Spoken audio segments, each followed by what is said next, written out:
I flip back over to the Jupyter Notebook and read the instructions on how to create this trivia game. So you're going to be writing all of this code in this trivia.py game. I want to see if you can do this before looking at the video for the solution. So the solution video will come next. In this video, I'm going to go over the instructions of how this game is played.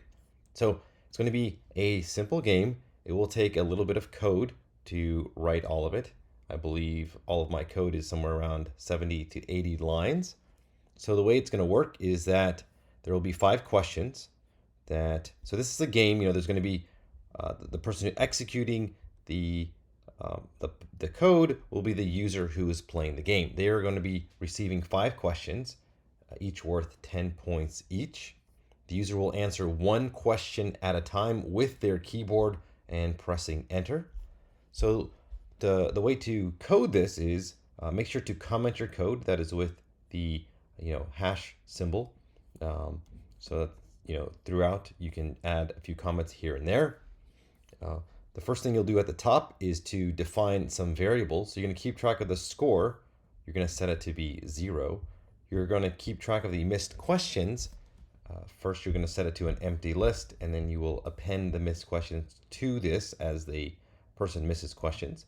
You'll have a welcome message. You can use this variable over here to introduce the game.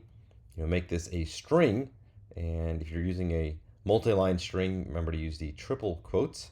And then you're going to come up with questions. You're going to create 5 questions.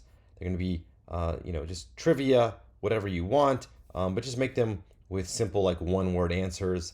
They can be numerical answers as well. That's fine, but the answers will be saved as strings. Just make sure to put an empty space at the end of the question, because the user will be writing their response at the end, so you don't want it to be colliding right next to the question mark. So put a question mark and then a space at the end. You can use variables q1 to q5.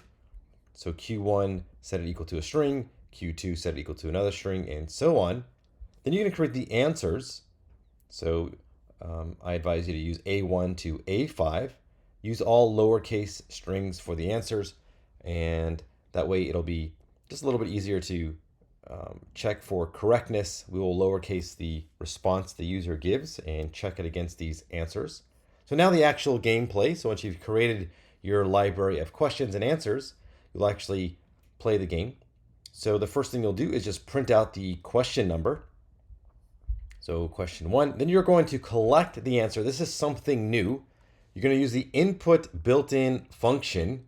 So the way it works is that your code will look exactly like this. You'll have a variable called ants. You'll assign it to input, and then q1 will just be a string. So what Python will do at this point is that at this point in the program, there will be a pause in the program, and the user will have to input in their answer and then get it back. So let me just show you this real quick. I'm going to say answer equals input, and I'm going to put a question in here, and I will just say, how tall is the Empire State Building? There's a question. There's going to be a little space after it like this.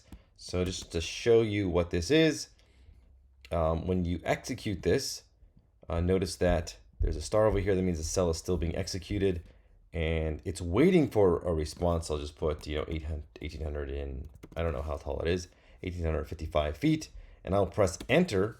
And now ants will be the string 1855. It'll always be a string. So even if you put in an integer, it'll be still read in as a string. So hopefully that little example shows you how this input function works. That's how you're going to collect user input. And then you'll need to lowercase this answer. And then you're going to use an if-then statement to test whether the answer is correct.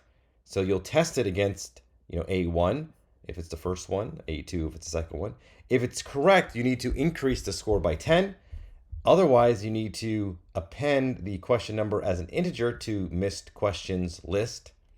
And then you need to print out the message either way. So you need to print out what the current score is and if they got it right or wrong. So then you're going to repeat this same procedure for the next 4 questions. All right. So once you've done that, then you'll get to the end of the game, and there'll be 2 paths for the end of the game. If the user answered all the questions correctly, you'll print out 1 message.